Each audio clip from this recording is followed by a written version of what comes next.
Mexico के गांव में, जहां जमीन उपजाऊ है और आसमान विशाल, रहता है एक मेहनती किसान नाम लेंचो। ये कहानी है उसके अटूट विश्वास की, निराशा के बीच भी। लेंचो एक सीधा साधा किसान, अपने परिवार का पेट पालने और जीवन चलाने के लिए पूरी तरह से अपनी फसलों पर निर्भर है। भगवान और अपनी जमीन पर उसका विश्वास ही उसकी जिंदगी का सहारा है। Lencho smiling. इस साल फसल बहुत अच्छी होगी, मक्का अच्छे से बढ़ रहा है और बारिश भी बिल्कुल सही हुई है। लेकिन जिंदगी में अक्सर ऐसा होता है कि कुदरत भी अपने रंग दिखाती है। एक शाम काले बादल छा गए और खेतों पर एक भयंकर तूफान टूट पड़ा। लेंचोज वाइफ वरीड, ओ नहीं, ओले हमारी फसल बर्बाद कर रहे हैं। लेंचो शाउटिंग, जल्दी से अंदर चलो। तूफान अपने पीछे भारी तबाही छोड़ जाता है। लेंचो के खेत, जो कभी उम्मीदों से लहलहाते थे, अब बर्बाद हो चुके हैं। अच्छी फसल की उसकी सारी उम्मीदें चकनाचूर हो जाती हैं। इस आपदा के बावजूद भगवान में लेंचो का विश्वास अडिग रहता है। उसे यकीन है कि मुसीबत के इस वक्त में सिर्फ भगवान ही उसकी मदद कर सकते हैं, और वो एक खत लिखता है। Lencho voice over. प्रभु, अगर आप मेरी मदद नहीं करेंगे तो मैं और मेरा परिवार इस साल भूखा मर जाएगा।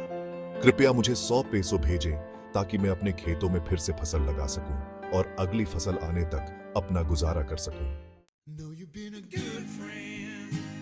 अपने सीधे साधे विश्वास के साथ लेंचो अपना खत भगवान के नाम सीधा स्वर्ग भेजता है। डाकपाल, एक दयालु व्यक्ति, लेंचो के दैवीय विश्वास को देखकर द्रवित हो जाता है। पोस्टमास्टर क्यूरियस, भगवान को खत, कितना विश्वास है इस आदमी को।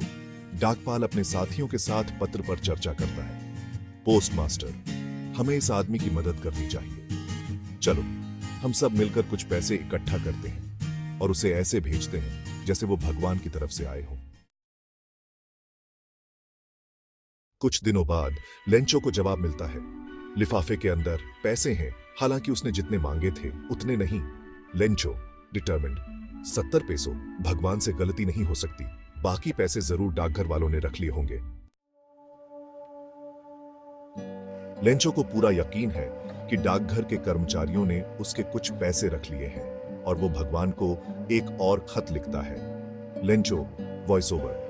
प्रभु, मैंने जो पैसे मांगे थे उनमें से केवल 70 पेसो ही मेरे पास पहुंचे हैं। कृपया बाकी पैसे भेज दें, लेकिन इस बार डाकघर के जरिए मत भेजना, वो सब बेईमान हैं। लेंचो का विश्वास अटूट रहता है। दैवीय हस्तक्षेप में उसका विश्वास अडिग है। हालांकि डाकघर के कर्मचारियों के बारे में उसकी सोच सही नहीं हो सकती, लेकिन एक उच्च शक्ति में उसका विश्वास प्रेरणादायक है। विश्वास के इस छोटे से कार्य में लेंचो हमें उम्मीद, भरोसा और मानवीय भावना की अदम्यता के बारे में सिखाता है। ये कहानी है लेंचो और भगवान को लिखे उसके खत की, जो मुश्किलों के आगे अटूट विश्वास का प्रमाण है।